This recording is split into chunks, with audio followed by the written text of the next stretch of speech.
I'm a traveler. I've spent much of my life living and working abroad. I've traveled to over 50 countries around the globe, but have also had the opportunity to truly immerse myself in local cultures, predominantly in the Middle East and Latin America. The experiences that I was fortunate enough to have opened my mind in so many ways. And of the things I learned, maybe the most profound, at least to me, is that we're all much more similar than we may think. And that is why I was particularly excited to speak to my guest today, who is from the Middle East, currently based in Brazil, and has spent much of his career perfecting what being a global citizen means. Stay tuned.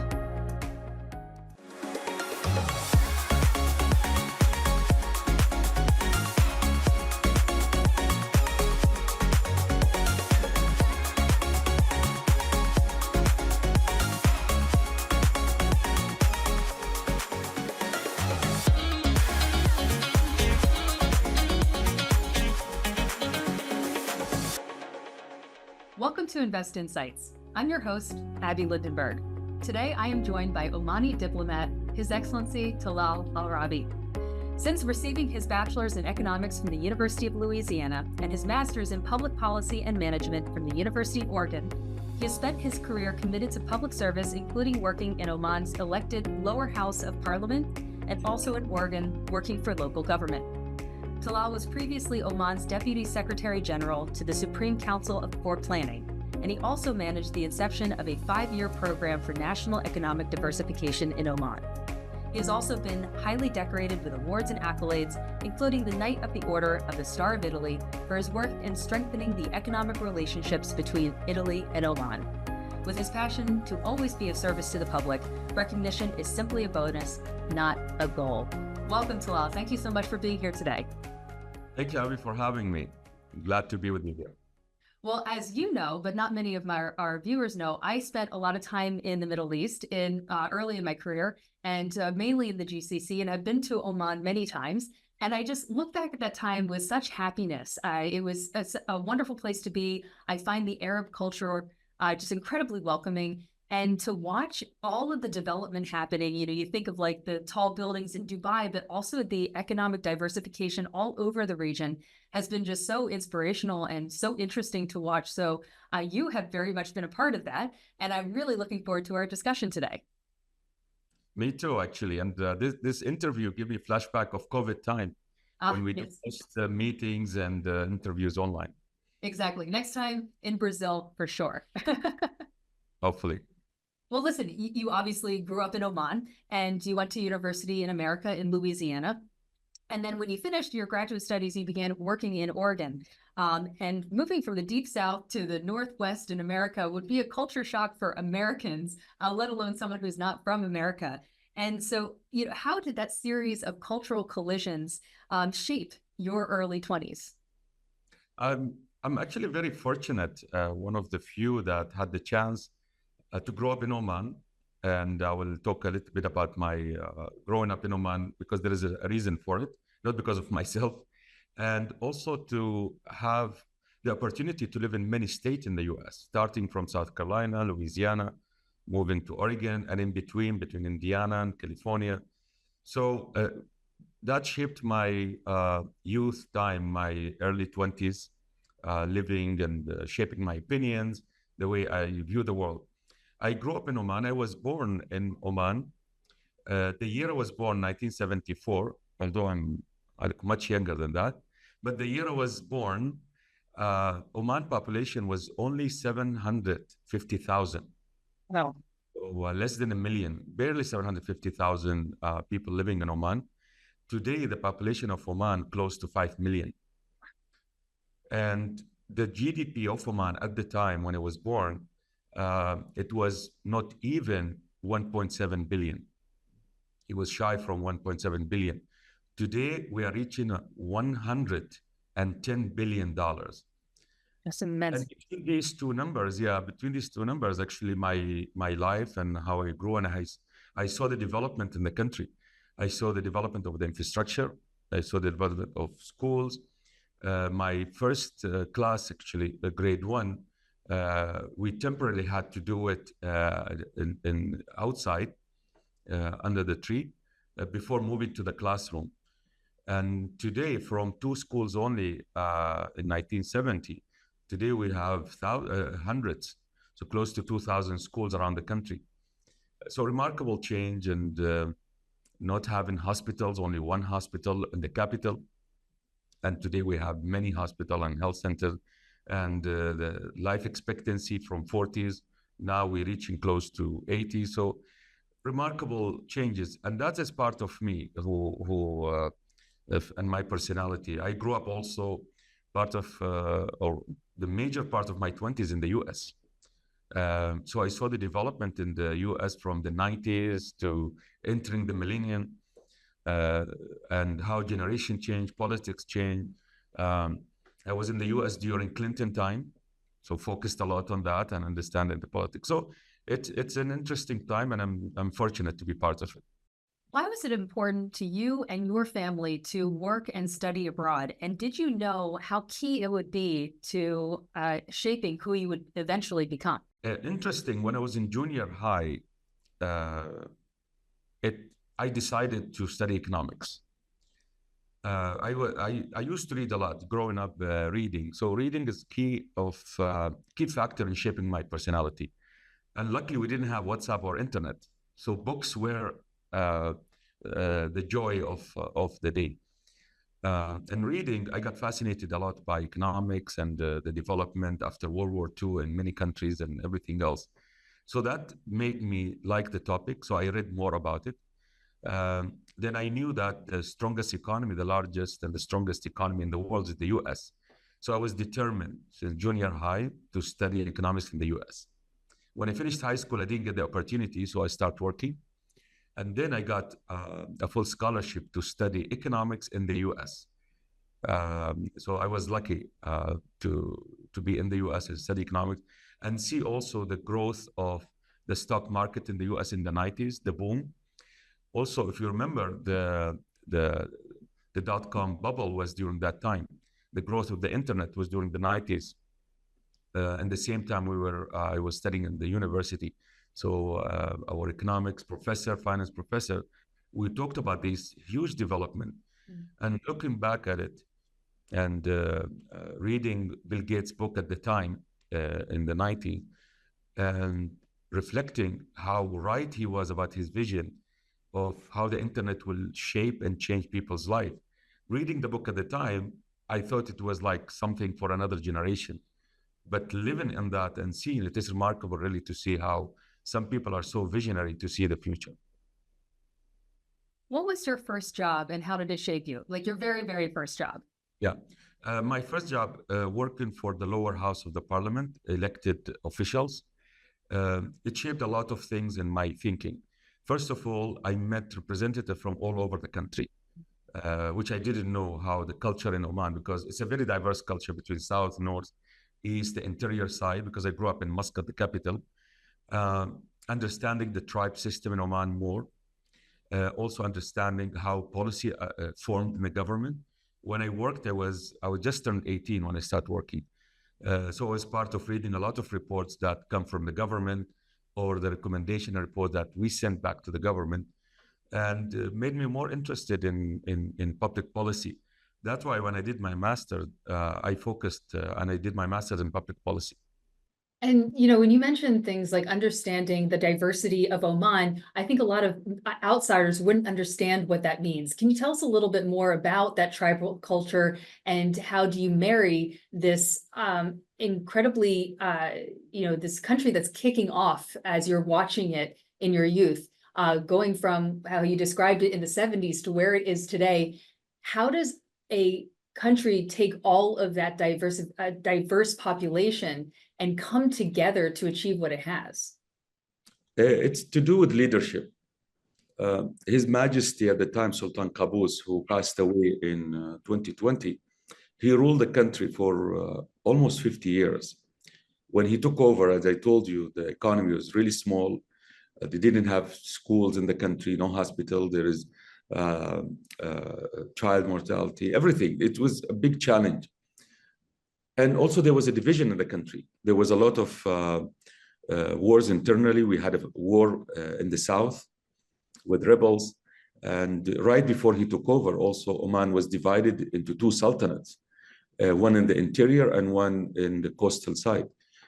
His father united the country just before he took over. So the country came from a division. And his early few years, there was a war in the south.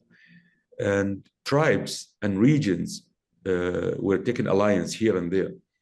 So remarkably, his leadership, how he unified the country and how he made a narrative that was amazing narrative. He called it the Renaissance of Oman, because Oman used to be an empire, and he wanted to bring back Oman to its glory days from the seclusive years of when his father was ruling.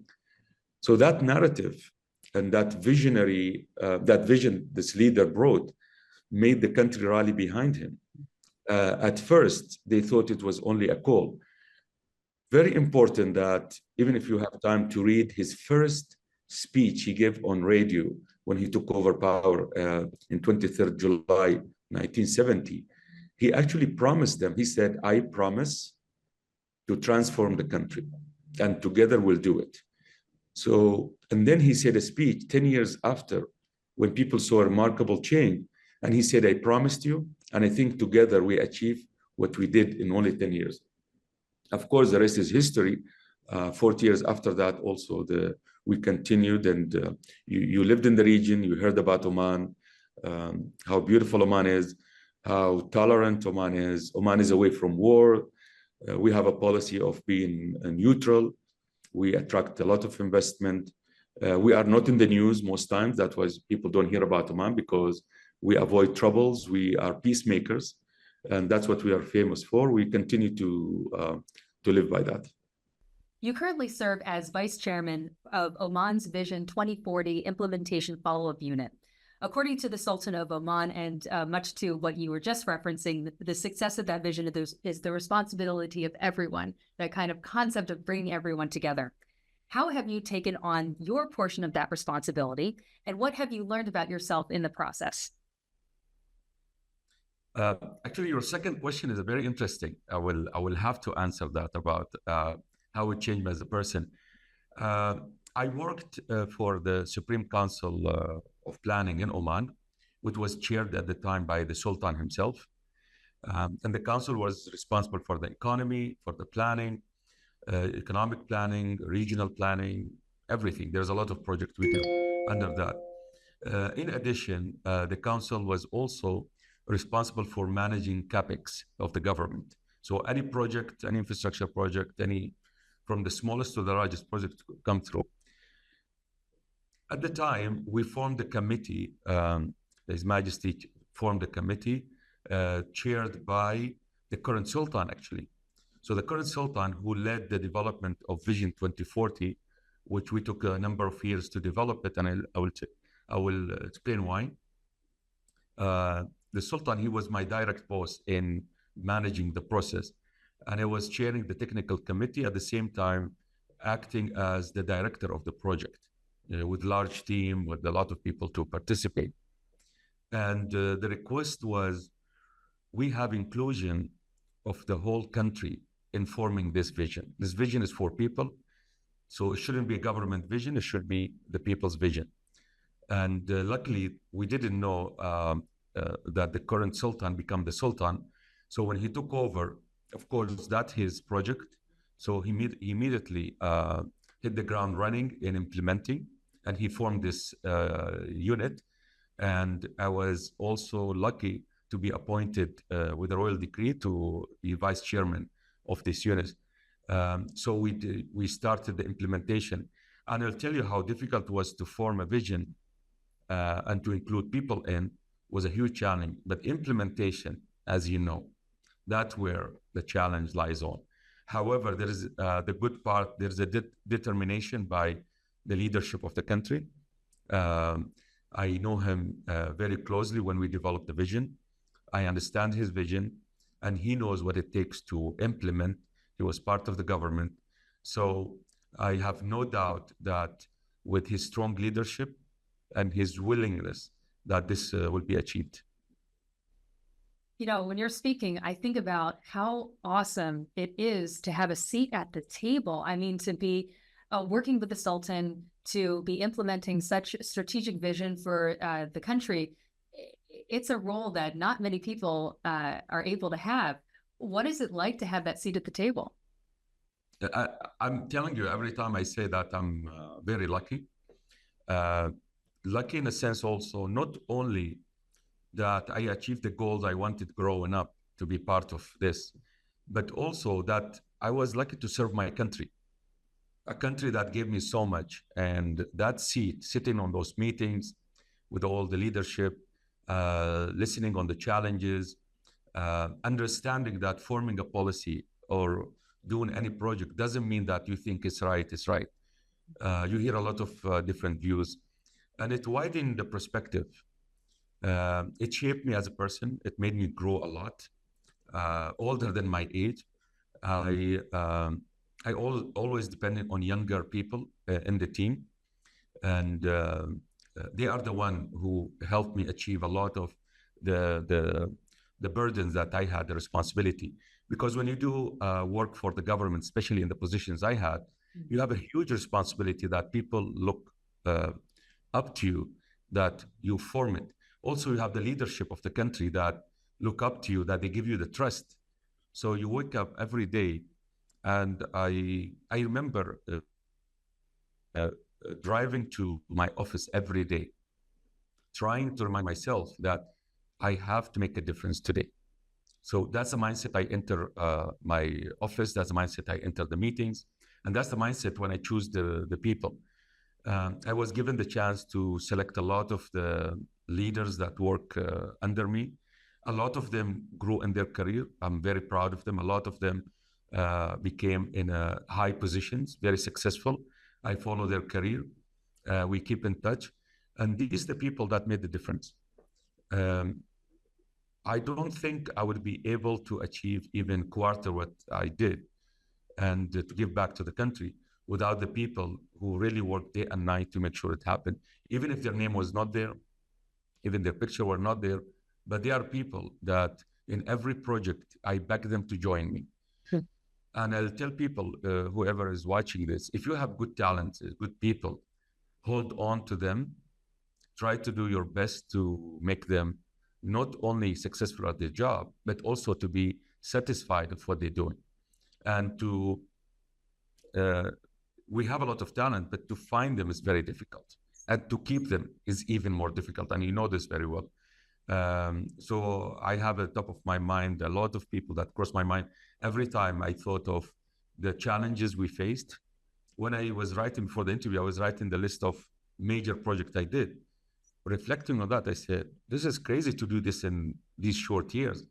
But then thinking of the teams and the leaders who took over on these projects, I would say that things can be achieved with them. Not many people have had the opportunity to reinvent themselves mid-career, and yet you have. Though you've had definitely experience in political waters, you officially took your role as ambassador to Brazil under the Ministry of Foreign Affairs quite recently.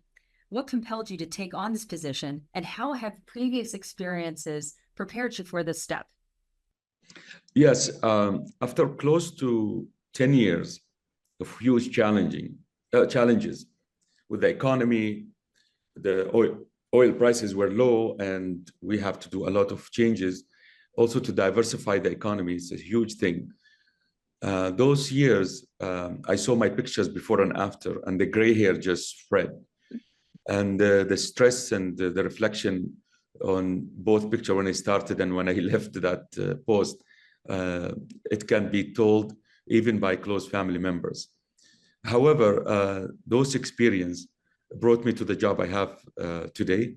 I had asked to try this role as a diplomat, and I was fortunate to be granted the honor to be appointed as His Majesty's ambassador, to be in Brazil, covering Brazil and South America.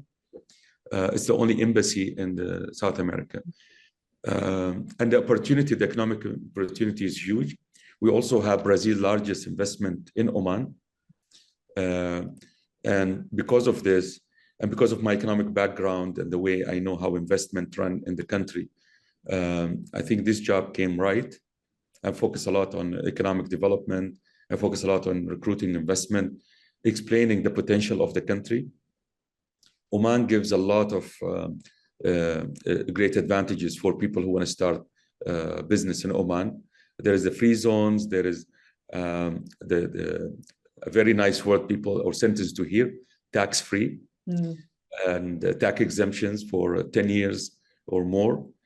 Also training, the government can help train the people who work on the project to support the investors. We have a very stable country. The policy didn't change of Oman, so no unpredictable actions or unpredictable decisions that any investor will worry about their investment. And the location of Oman is also an amazing location, close to the Far East, close to China, close to India, the emerging market, close to East Africa. And of course, we are the brothers and close to the growing countries, UAE, Saudi Arabia, Qatar, Bahrain, Kuwait, all of them. And now we are developing the railway that will connect the major ports of the country with neighboring countries. So it's a remarkable position for Oman. And His Majesty also pushing and calling for investment. He's been the leader on that, visiting countries, inviting investors. And the recent news I shared with you yesterday, that Oman forming a large fund with UAE. This fund will develop a lot of projects for both countries. So it's opportunity for any investor listening to us to look in this huge fund that will be channeling a lot of investment in the country. Well, that brings me to my next question. You have been very intentional to garner interest in Oman and speaking directly with companies that have interest in partnering or doing investments.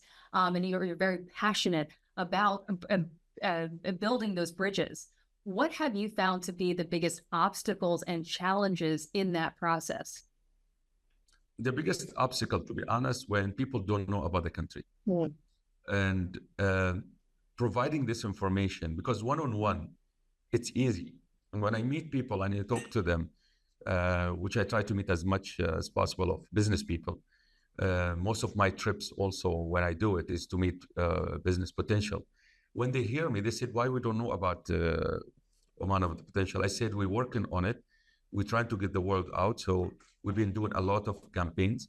Our ministries, on Ministry of Information, Ministry of Tourism, our Ministry of Commerce and Investment, doing their best also to promote the country. So that's one big obstacle. But I don't see any other obstacle beside, if you're willing to come, we're willing to partner with you, and we'll share the risk on your investment, and we'll flourish in that business. Well, I end all of my interviews with a lightning round. So let's jump into the first question. How would you describe yourself in one word? I would say a fortunate son of Oman, who was fortunate because the country gave me everything. The country gave me education, gave me great family, it gave me great leadership. That I was also fortunate to have a lot of mentors throughout my life. I like to listen to my mentors. I seek mentors a lot of time. Until today, I have mentors that I talk to, and fortunate that even my first mentor I'm still in touch with. He's generous enough also to bear with me.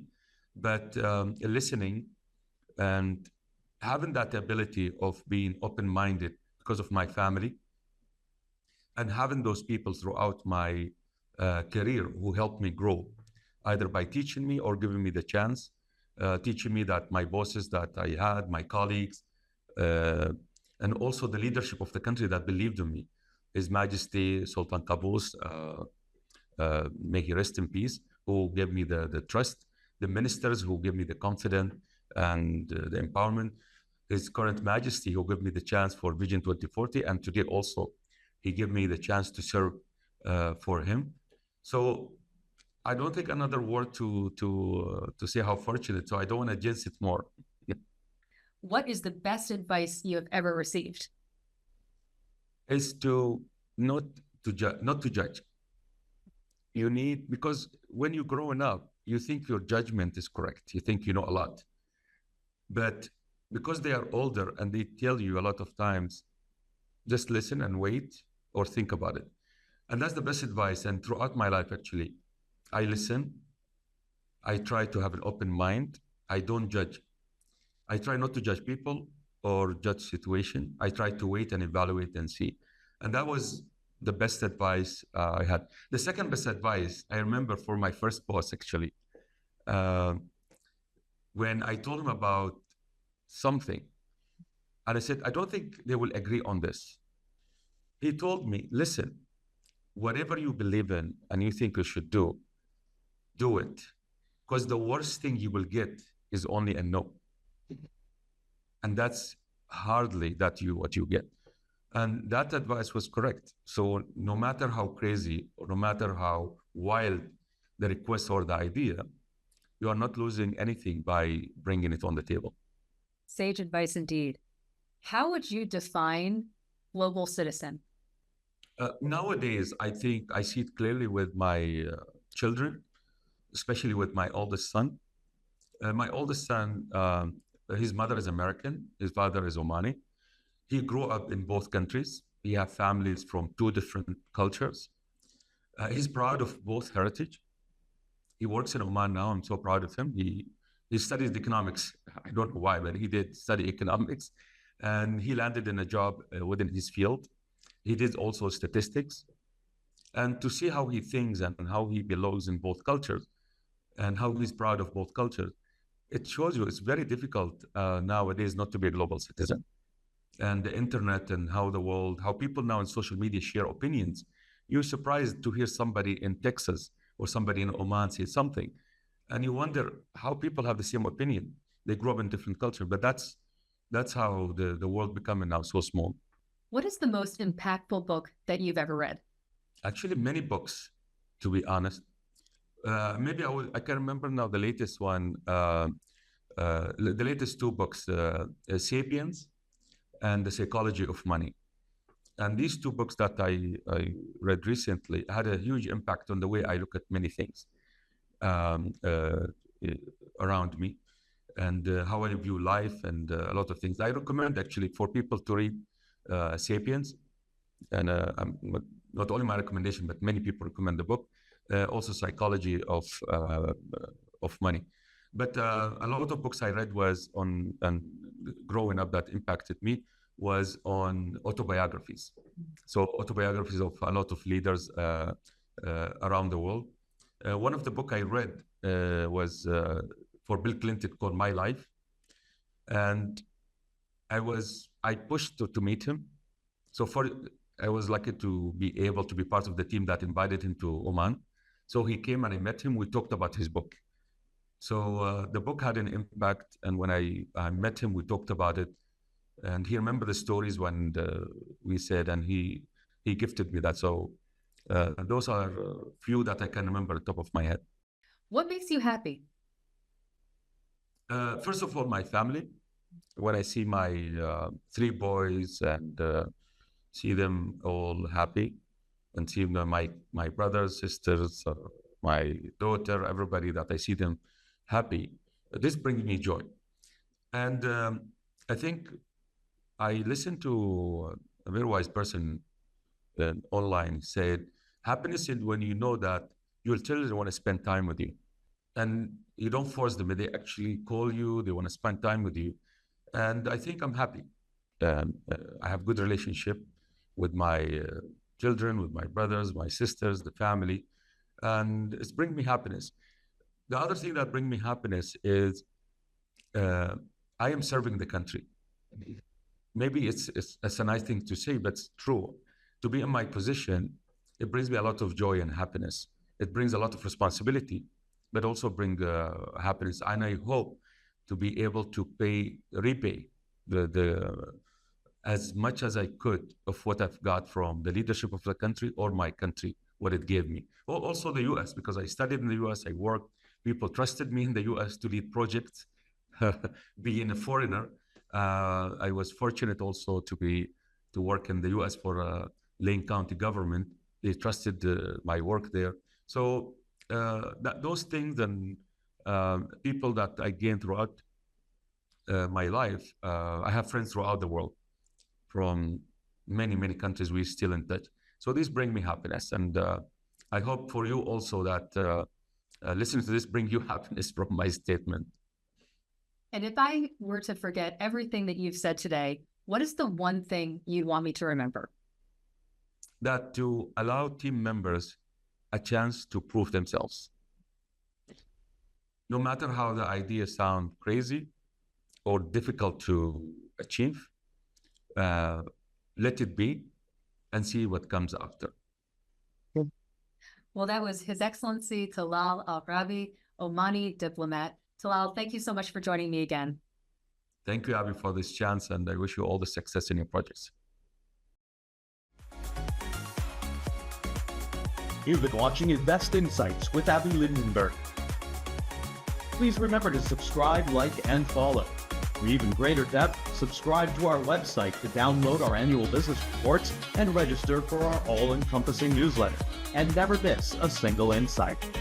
For Invest Insights, thanks for watching.